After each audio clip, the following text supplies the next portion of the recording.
On a entendu quelquefois des propositions faites par des députés, je ne parle pas des projets de loi, mais un peu fantaisistes, quelquefois des choses qui vous ont étonné. Vous avez été surpris en vous disant, mais franchement, est-ce que ça a quelque chose à faire à l'Assemblée et ça Non, va encore être une perte de temps? fantaisiste, je ne me permettrai pas de dire fantaisiste, mais disons que parfois, c'est vrai que vous parliez du journal de 20 heures, etc. C'est vrai que, par exemple, s'il y a une agression d'un enfant par un chien, on peut être sûr on va y avoir deux, trois propositions de loi pour dire qu'il faut à nouveau durcir la loi sur les chiens dangereux.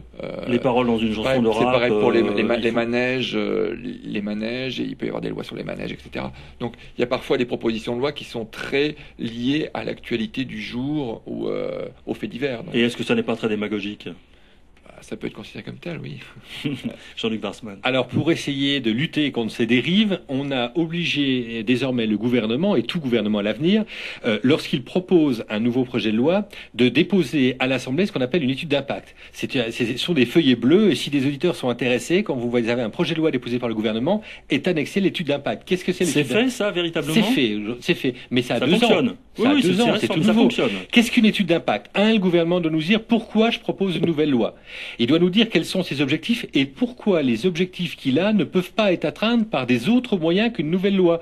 Un gouvernement qui veut améliorer le fonctionnement des ascenseurs, il n'est pas obligé de faire voter une loi, il peut faire des simples décrets, il peut faire une politique, il peut faire de la communication, il peut faire des incitations, il peut faire une multitude de choses sans déranger le législateur et sans faire épaissir les codes en matière législative. Donc ensuite, il doit nous expliquer ce qui se passe dans les autres pays étrangers. Et puis surtout, il doit nous expliquer combien ça va coûter.